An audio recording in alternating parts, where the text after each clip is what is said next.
I didn't wake up to birds or sunlight. I woke up to fists slamming my front door like a battering ram, and HOA Karen screaming that I was under community arrest. The first sound was the hollow thud of wood flexing under blows from people who thought reflective vests turned them into law. The second sound was my breathing going flat and steady the way it always does when danger walks right up to me and thinks it's in charge. There was no warm-up, no confusion, no wondering who it was. It was HOA Karen and her fake cops, and they were here to drag me out of my own house because in her head she ruled this street like a kingdom she never earned. She barked orders as if reality answered to her clipboard. She told her people to stand by for detainment. She said my name like a verdict. I could hear radios hissing, Velcro ripping, cheap nylon creaking, and the smug certainty of amateurs who had never been told no. They thought they were about to humiliate the quiet neighbor who didn't bow to her meetings.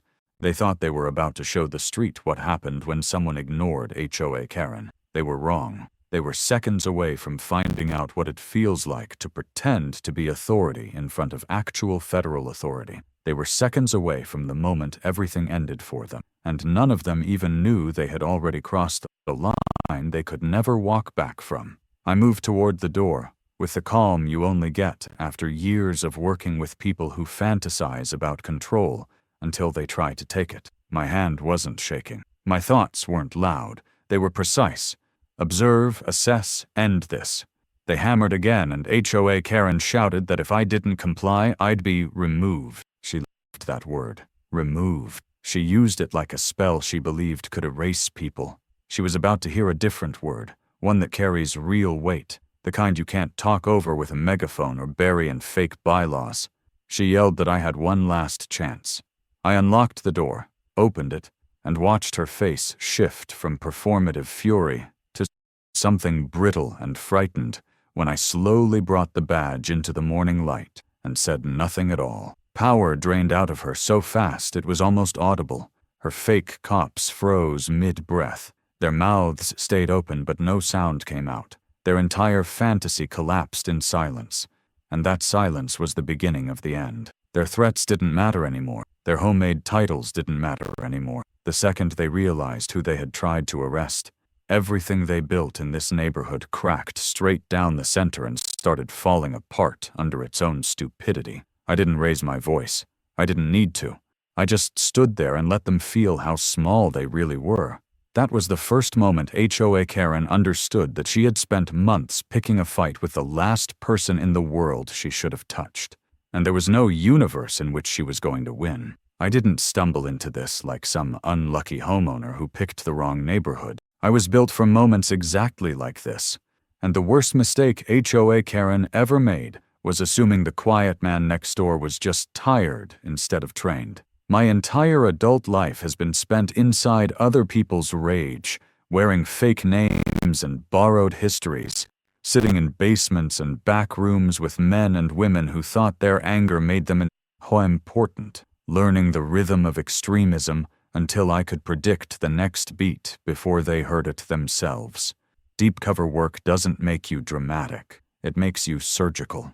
You stop reacting and start measuring. You learn to listen to the words people use when they think they're powerful, and the silence they fall into when they realize they aren't. 6 months before I moved into this neighborhood, I had been living in someone else's skin, smiling at people who would have killed me if they had known who I really was, memorizing the way hatred organizes itself into structure, titles, committees, and uniforms just like the ones HOA Karen loves to wear. People like her always think they're original when they're just another copy of the same broken pattern I've been dismantling for years.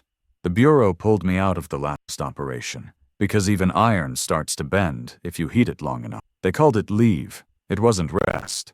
It was decompression, mandatory silence after months of pretending to believe in the destruction of the very system I swore to defend. I picked this place because it looked ordinary, because it promised anonymity, because the lawns were trimmed and the mailboxes matched, and nobody seemed interested in anything louder than a weekend barbecue. I didn't come here to be a hero. I came here to remember what it felt like not to be surrounded by people who worship chaos, But extremism doesn't always wear camo and wave banners. Sometimes it wears a name tag that says HOA and learns how to smile while it tightens the rules around people's throats. The first time I saw HOA Karen at a distance, barking into her phone like she was dispatch, assigning imaginary authority to herself one sentence at a time, I felt the same small warning bell I've learned never to ignore. She had the walk, the posture, the hunger. Not the kind of hunger for service or order, but the kind that feeds itself on control. I told myself I was off duty. I told myself I would not get involved. I told myself I was just another resident who paid dues, brought the trash out on schedule, and minded his own business. But people like HOA Karen don't let anyone mind their own business. They need obedience the way other people need air. They stand in the center of normal communities and slowly teach everyone around them to live smaller, quieter, more afraid, until compliance feels like politeness and resistance feels like danger. I watched it begin the way it always begins. Small rules enforced loudly, then larger rules invented from nothing, then meetings where she talked more than anyone else and listened to find a new way to remind everyone she was in charge. The board didn't challenge her because they were tired, not because they agreed. Tired people are her favorite material. She wraps herself in words like safety and community, the way con artists wrap themselves in nice smiles. I recognized the trajectory because I have followed it from coffee shops to compounds. The shift in language gave her away. She stopped saying neighbors and started saying residents.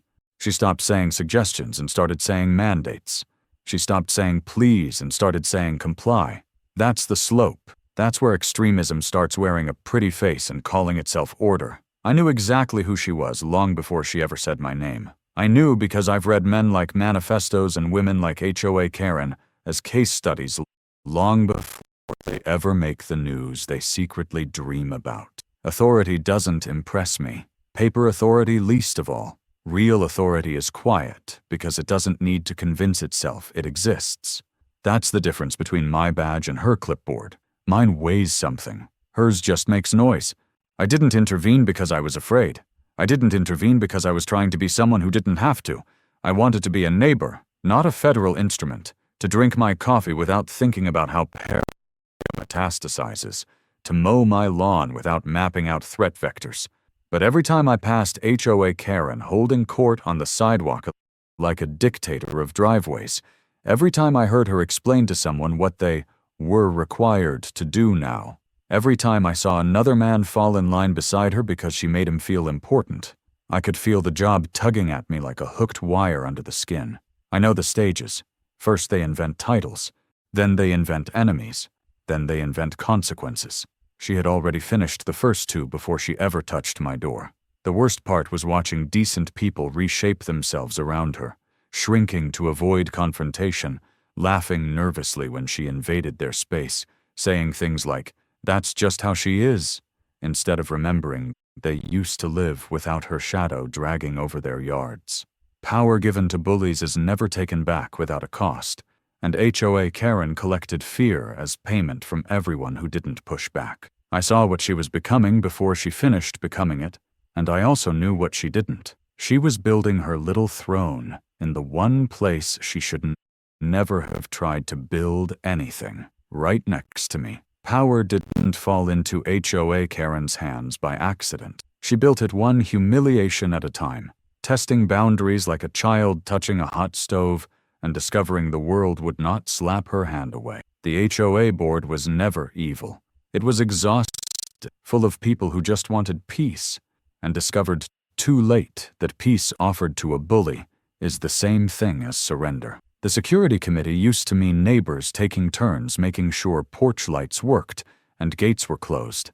Under HOA Karen, it became a costume department for people who needed rank to fill the empty places in their lives. She changed titles first because titles change behavior. A committee became a league. Volunteers became officers. Name tags became badges.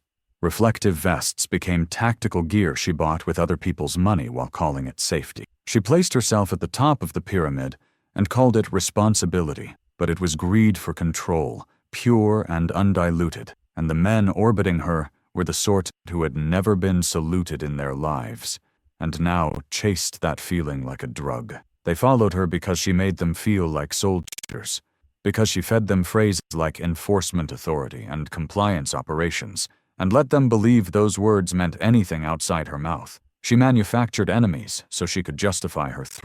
First were the families who didn't attend her meetings, then the people who didn't make eye contact when she stopped them mid-walk to remind them of new rules she had invented the night before. Soon, anyone who didn't flatter her became suspicious. Anyone who resisted became dangerous. Anyone who ignored her became targeted. She understood the magic trick of soft tyranny. You don't punish everyone.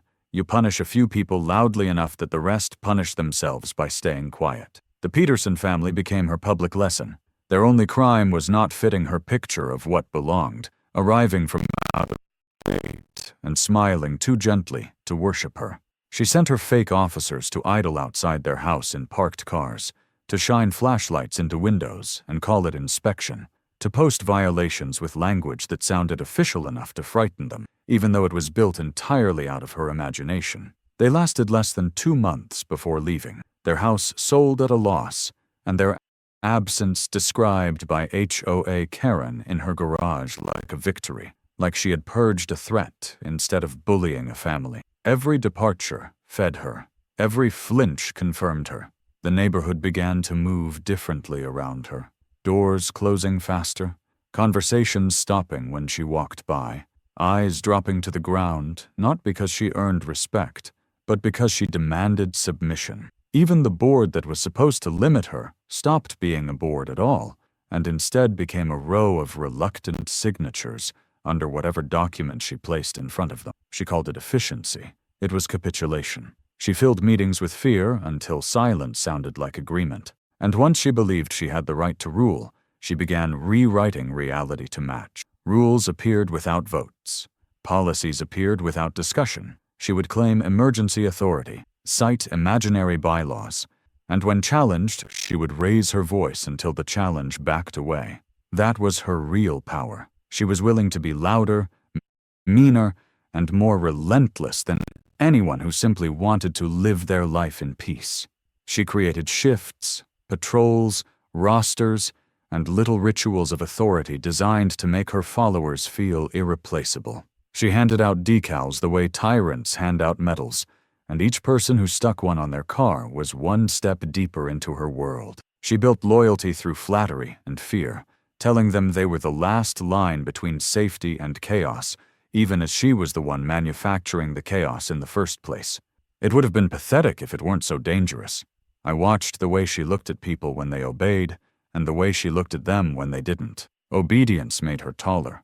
Resistance made her sharper. She craved control the way some people crave affection. She dressed her need up as community protection, so she wouldn't have to face how naked it really was. I saw the structure clearly because I've mapped these structures before, on napkins in diners and briefing boards in secure rooms. Take one bully with a hunger for power, add a handful of weak men desperate to feel strong, surround them with a tired population that hates conflict, and you don't get a neighborhood. You get a soft dictatorship with smiling edges. The cruelty was small, but it was constant, and constant cruelty becomes atmosphere. People start whispering in their own kitchens. They tell their children to avoid certain streets. They plan their errands around the bully's schedule. That is how power works when it doesn't deserve to exist. It doesn't have to be lawful. It only has to be loud. HOA Karen turned an association meant to trim hedges and schedule block parties into a stage where she could cosplay as a commander.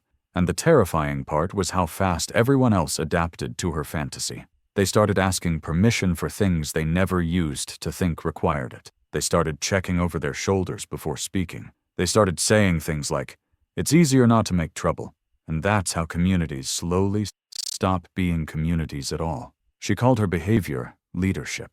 I called it what it was: abuse with paperwork. She thought she had built something unbreakable because nobody had broken it yet. What she didn't know, what she couldn't have known, was that her entire little empire was balanced directly above the one person in this neighborhood who knew exactly how to dismantle structures like hers down to the last document, the last lie, and the last illusion of power she thought made her untouchable.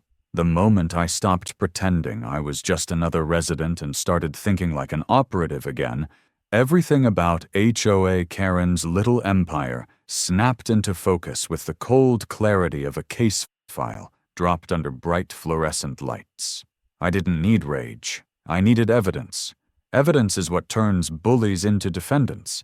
So I sat down at my kitchen table, opened my laptop, and began doing what I do best, pulling on the loose threads people like her never notice until the entire costume is lying in pieces at their feet.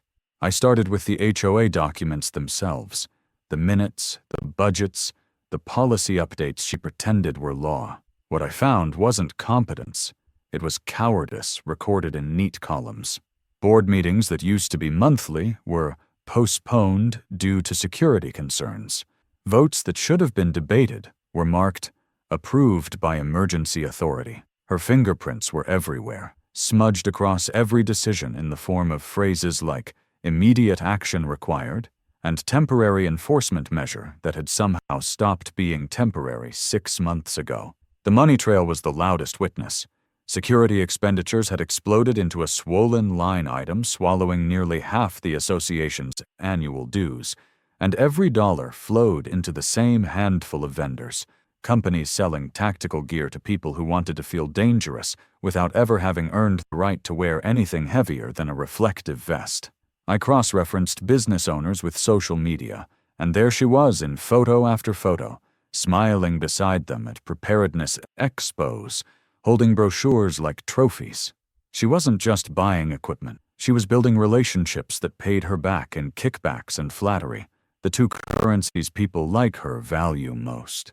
But I wasn't interested in embarrassing her. I was interested in burying her under facts no judge could ignore. That meant documentation, timestamps, screenshots, recordings, corroboration. So I went from public paper trails to quieter spaces, places she believed were private because nobody had ever shown her how small privacy really is when you brag online. The Community Defense League didn't only exist in garages. It existed in encrypted group chats and half-locked forums where she and her lieutenants wrote the truth they were too careful to say aloud in public meetings. It took me one evening to build a persona they would invite, a man-shaped echo of their own language, concerned citizen, tired of government overreach, seeking community strength. They opened the door eagerly, because ego is always a weak lock.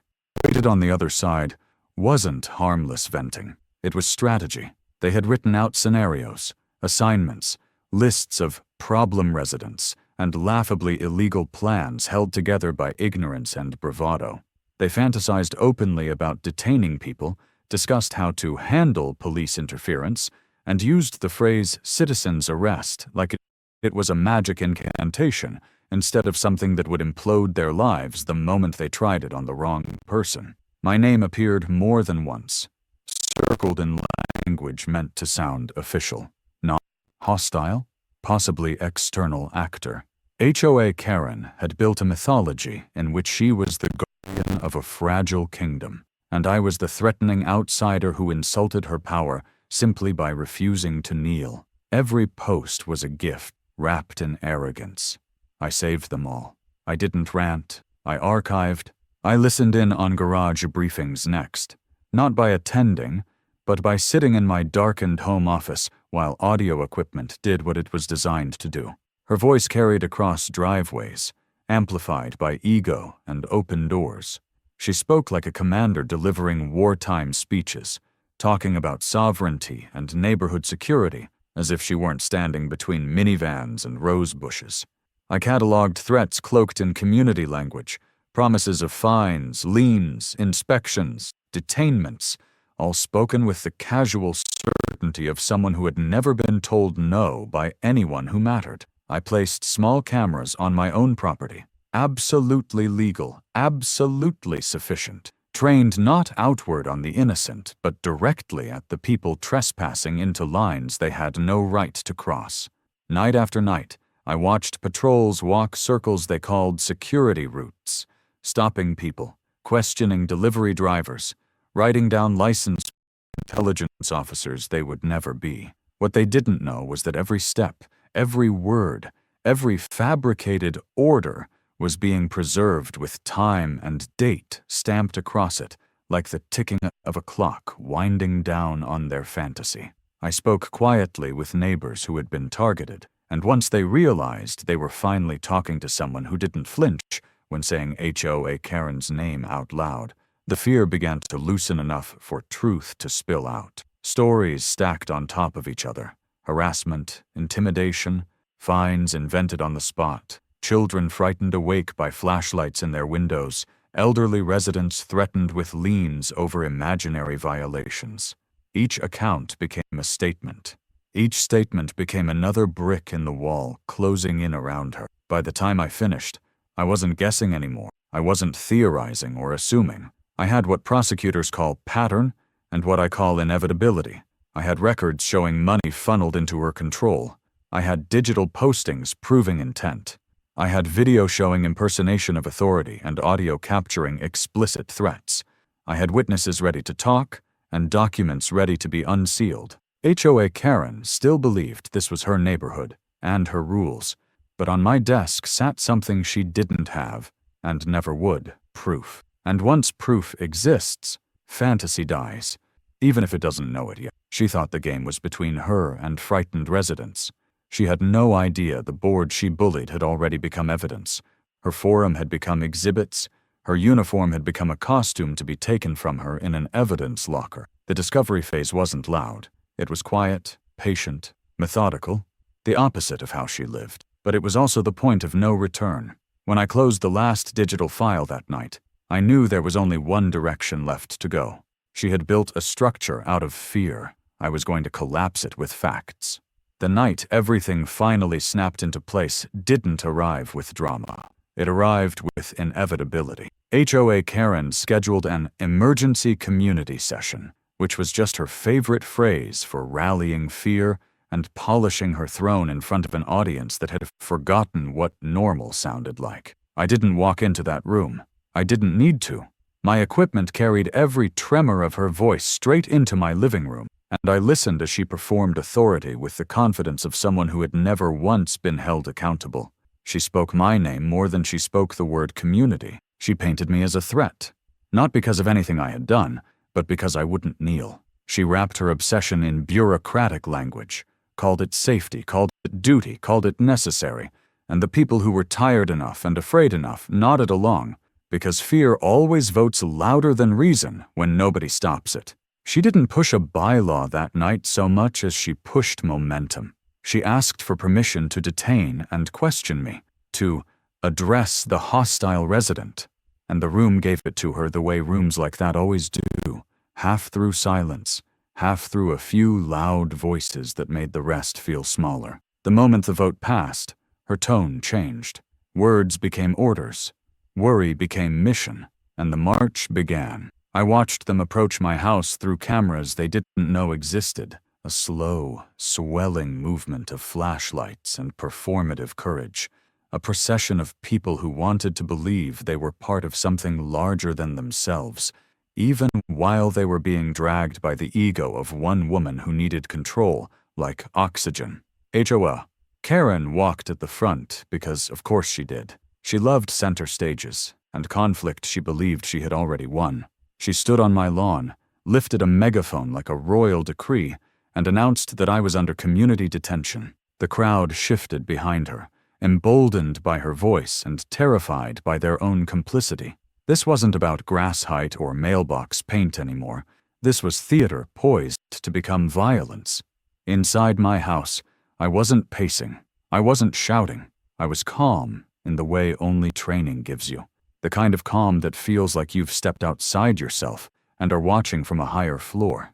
I made one call, not to friends, not to neighbors, but to the only people who needed to hear it. My superior didn't need a speech.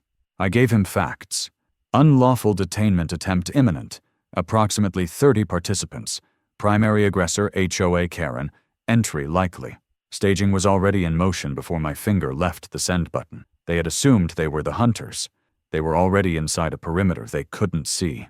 HOA Karen shouted another countdown because people like her need numbers to feel like they are leading something. Then she did the one thing I had been waiting for. She told her lieutenants to go in. The door broke the way doors do when hit by people who don't understand what waits on the other side. Wood splintered, hinges tore, bravado crossed a threshold it could never retreat from again. They spilled into my darkened entryway, filled with adrenaline and stupidity, convinced they were about to drag me into their improvised courtroom on the lawn. What happened next wasn't heroism.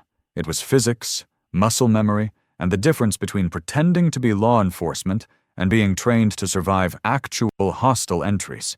The first man hit the floor with a choked sound that was more surprise than pain, his wrist locked and his balance gone before he understood he had lost it. The second stumbled straight into a takedown he practically performed on himself. They were restrained in seconds without drama, without shouting, without spectacle. That was the moment HOA Karen stepped through the threshold and realized she was alone. Her lieutenants were on the floor, her megaphone gone quiet by distance, and she was standing in a house she had illegally entered under the delusion that paper authority could protect her from reality.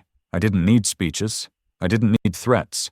I flashed the badge, the real one, the one that mail or fake decals on a car to matter, and spoke for the first time in a voice that wasn't angry, wasn't loud, wasn't anything but official. I identified myself, identified the crime, and requested the green light. Outside, silence broke like glass. Sirens didn't roll in politely. They swallowed the street. Federal vans and cruisers barricaded the ends of the block with the clean efficiency of people who train for moments exactly like this. Red and blue light washed across the faces of neighbors who had thought they were attending a show of power and were now standing inside a crime scene. The men who had strutted in tactical vests earlier were suddenly very interested in where to put their hands. HOA Karen didn't scream. She didn't argue with me. She argued with reality, babbling about authority, bylaws, community rights, anything she could grab while the floor of her fantasy fell out from under her. The special agent in charge stepped through what was left of my front door, took in the scene with one sweep, and the tone of the world shifted permanently. This wasn't a neighborhood dispute anymore. It was a federal operation with charges that come with numbers measured in decades, not fines printed on colored paper. The crowd scattered not like a mob, but like individuals remembering they had lives and jobs and consequences far beyond the reach of HOA Karen's clipboard. Her lieutenants were walked out in handcuffs past the same houses they had strutted past for months.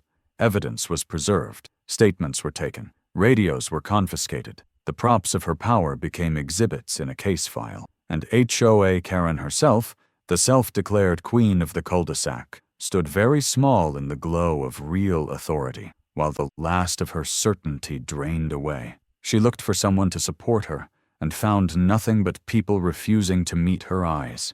That was the public collapse. Not the handcuffs, not the warrants.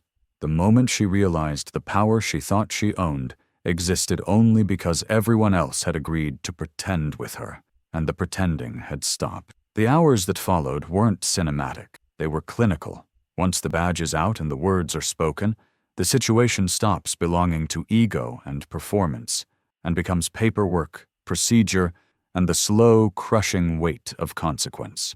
HOA Karen had ruled through noise. Real authority works in silence, punctuated only by commands that are obeyed the first time they're spoken. Federal teams moved through the neighborhood with practiced precision, not rushing, not swaggering, just doing their jobs like gravity does its job. Constant, undeniable, inevitable. She had spent months pretending she commanded a force. Now she finally saw what an actual coordinated response looked like, and it moved right past her, as if she were nothing more than an obstruction to be documented and removed. Search warrants authorize truth, and truth does not care how loudly someone insists it isn't there. By dawn, her house was wrapped in tape and photographed from angles she had never imagined. Every box opened, every device cataloged, every document she ever signed in an arrogance gently lifted by gloved hands, and placed into evidence bags that would later be opened in rooms where her voice would not be allowed to interrupt. Her garage, the throne room of her delusion, transformed into a catalog of charges: unlawful equipment, fraudulent invoices, tactical gear purchased with other people's money so she could feel powerful in her own driveway. Neighbors stood on their porches in robes and blankets, faces pale with the kind of realization that leaves a mark. They had not been living under a strict neighbor. They had been living beside a criminal who only looked ordinary because she knew how to smile while she tightened the screws. Inside interrogation rooms, she never imagined entering, except as some fantasy version of a witness. The people who had once marched behind her folded almost immediately. Followers who had sworn loyalty in garages broke into pieces under fluorescent lights and basic questions. The Great League became a line of individuals trying to save themselves with confessions and finger-pointing. The myths she'd fed them, brotherhood, mission, righteousness, evaporated the moment the recorder clicked on. They handed over chat logs, passwords, private messages, receipts, everything. The loyalty she thought she inspired turned out to be nothing more than fear wearing a plastic badge. And fear is the first thing to run when consequence walks into the room. The HOA board, so used to saying, "There's nothing we can do," suddenly discovered how fast they could move when subpoenas arrived with their names printed clearly across the top. They surrendered files, emails, and texts that showed every silent decision and every time they chose comfort over courage. They stopped talking about her like an inevitability and started talking about her like a disaster they hoped to outrun. Insurance evaporated the instant the indictments were hinted at. Coverage was withdrawn. Personal liability became a phrase that tasted like metal in their mouths. Lawsuits from residents began forming like storm clouds. That was retaliation.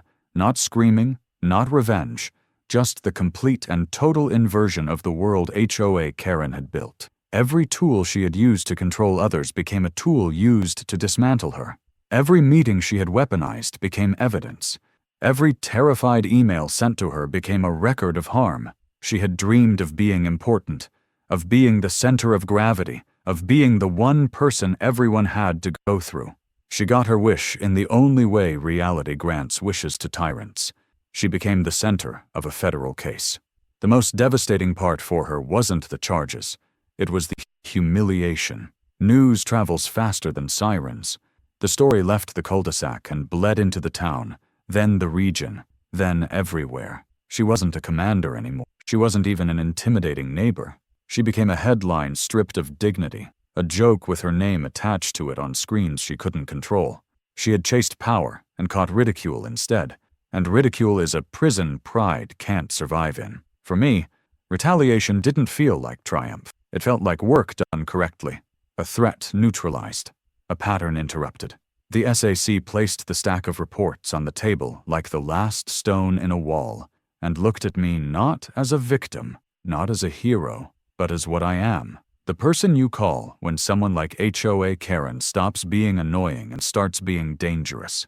Buried inside those reports was a revelation that didn't surprise me, only confirmed a suspicion that had been there from the beginning.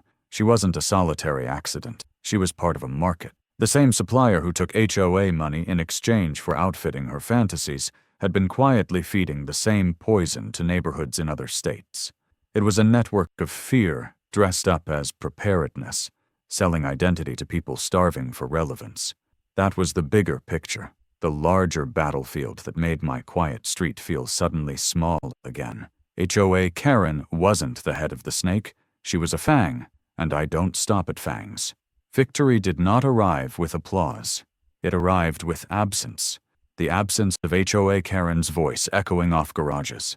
The absence of patrol cars that were never real to begin with. The absence of neighbors shrinking when they stepped outside. Power does not explode when it dies. It deflates.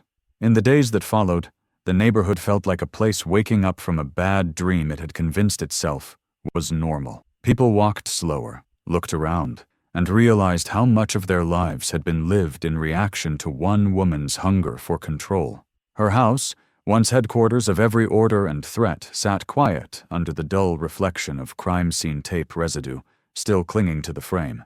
No one went near it. Her lieutenants disappeared from sight, not because they moved, but because shame is a kind of invisibility cloak. The HOA board resigned in a single email that tried and failed to sound dignified. Without her, their titles meant nothing, and without them, the HOA itself collapsed under the weight of its own cowardice. The association dissolved, not ceremoniously, not angrily, just ended. Because sometimes the only way to fix a structure built wrong from the foundation is to stop pretending it can be repaired. What replaced it wasn't an organization. It was something smaller and stronger. Neighbors talking to one another again without asking permission first. Potlucks replaced hearings. Conversations replaced citations. Children began playing in the same streets where fake patrols used to roll slowly like warnings. Mrs. Gable smiled when she brought in her mail, instead of flinching at shadows that weren't there anymore. None of them needed to thank me, and I didn't need them to. My role here was never to be known. I had been the quiet man at the end of the street until the day not being quiet anymore became necessary. And then I became what I always am when someone like HOA Karen builds a throne out of fear in the wrong place. The Bureau made it simple after that. You don't stay in a neighborhood after you've torn out its poison by the root while standing in the middle of the yard. My cover was gone. My name, this one, the one they knew, was finished here. I boxed my life with the efficiency of someone who has done it too many times to pretend it still feels like leaving. The SAC didn't congratulate me. He didn't have to. He slid a new file across his desk with the same quiet inevitability as gravity. The logo on the front belonged to the supplier feeding equipment and ideology into neighborhoods like mine, replicating HOA Karen in different shapes and different zip codes. She was never the story. She was a symptom. They were the disease. I opened the file and felt that familiar shift inside my chest, the one that replaces exhaustion with purpose no matter how much you wish it wouldn't anymore. Outside the office window, the city moved like nothing had happened, because most of the time, the work that keeps things steady is invisible.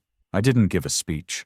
I didn't reflect. I didn't pretend this was closure. I closed the folder on my old address, picked up the one in front of me, and walked out. Somewhere, another version of HOA Karen was rehearsing control in a mirror, convinced she was unstoppable. She just didn't know yet that I was on my way. I didn't say goodbye to the neighborhood I'd saved. I didn't need to. Silence was enough.